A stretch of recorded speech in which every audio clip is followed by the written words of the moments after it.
Rich dad poor dad chapter 3। आज के topic का नाम है समझो पैसा क्या है। गरीब और मध्यम वर्ग लोग पैसों के लिए काम करते हैं, पर जो अमीर लोग होते हैं उनका पैसा उनके लिए काम करता है। स्कूल जाओ और मेहनत से पढ़ो, ये जो लाइन है याद करिए, बचपन से ही हम सब ने सुना है और एक बार नहीं कई बार सुना है। रिश्तेदारों से, घर वालों से, टीचर से और हर एक से। स्कूल जाओ और मेहनत से पढ़ो। एक वक्त ऐसे लगता था कि बस पढ़ते रहो पढ़ते रहो पढ़ते रहो, पर जैसे जैसे समझ आगे बढ़ी एक सवाल मन में खर करने लगा, आखिर हम पढ़ किस लिए रहे हैं। देखिए, स्कूल जाना और पढ़ाई करना यह बहुत ही अच्छी बात है, लेकिन अगर कोई काम किया जा रहा है तो वो किस वजह से किया जा रहा है यह जानना भी उतना ही ज़रूरी है। अपनी पढ़ाई पूरी करने के बाद हम सबसे पहले जॉब ही ढूंढते हैं ना, सोच कर कि जॉब मिलने पर हमारी सारी प्रॉब्लम्स दूर हो जाएगी, पैसा मिल जाएगा, हम घर बना लेंगे, गाड़ी खरीद लेंगे, पर जो भी ज़रूरतें हैं पैसों से जुड़ी हुई वो सब पूरी कर लेंगे। पर ऐसा होता नहीं है। बहुत सारे लोग अच्छी जॉब और बहुत ही अच्छी सैलरी होने के बावजूद खुश नहीं होते। वो अपनी ज़रूरतें पूरी नहीं कर पाते, बहुत ही मुश्किल से घर का खर्च चला पाते हैं।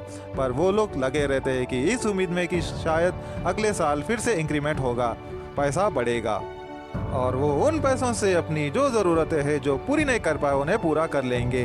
और वो ज़्यादा मेहनत करने लग जाते हैं प्रमोशन पाने के लिए। पर वक्त के साथ साथ हमारी ज़रूरतें और हमारा लालच बढ़ने लग जाता है।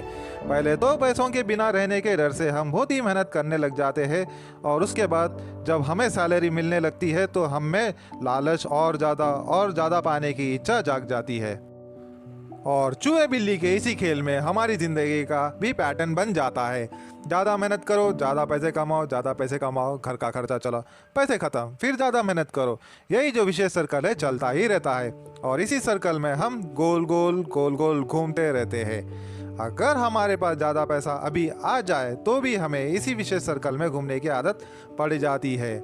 हमें डर और लालच पे काबू पाना सीखना बहुत ही ज़रूरी है, क्योंकि अगर हम अमीर बन भी गए तो इन आदतों की वजह से हम हमेशा डर के साए में रहेंगे और अपनी ज़िंदगी को एंजॉय नहीं कर पाएंगे। पहले के ज़माने में शिक्षा एक जरिया थी लोगों को पर्सनालिटी डेवलप कराने का और आसपास के हर विषय में जानकारी देने का। पर वक्त के साथ साथ पढ़ाई का लक्ष्य और उसका गोल बदल गया। पढ़ाई का मकसद ये रह गया बड़े होकर अपनी जीविका चलाना, ब्रेड एंड बटर कमाना, और इसमें कुछ गलत भी नहीं है।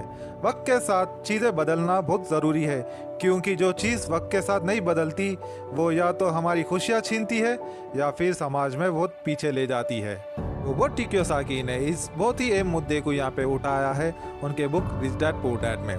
क्या खूब कहा है कि बचपन से ही अगर हम बच्चे को मनी को एज ए सब्जेक्ट बच्चों को पढ़ाना शुरू करें, उन्हें यह समझाना शुरू करें कि उसे कैसे मैनेज किया जाए, तो बड़े होने पर बच्चों की बहुत सारी प्रॉब्लम अपने आप सॉल्व हो जाएंगी। बच्चे खुद उन्हें सॉल्व करने की क्षमता रखेंगे। पर कहीं ना कहीं रोबर्ट कियोसाकी ने इस बात पर पूरा ध्यान रखा है कि पैसे को रिश्तों के ऊपर ना रखा जाए, तभी तो उन्होंने इस विषय को रिश्तों के माध्यम से समझाने की कोशिश की है। रोबर्ट कियोसाकी के पहले जो डैडी थे वो हमेशा यह कहते थे कि मैं इसे कैसे खरीद सकता हूँ। वही जो उनके दूसरे डैडी थे वो कहते थे कि मैं इसे क्यों नहीं खरीद सकता हूँ। दोनों के सोच में अंतर था, दोनों के शब्दों में अंतर था। यानी कि जैसे कि हम जिंदगी पाना चाहते हैं, जैसे हम संभालना चाहते हैं, जैसे कि पैसा, तो उसके बारे में बचपन से ही जाना जाए तो क्या यह सही नहीं होगा।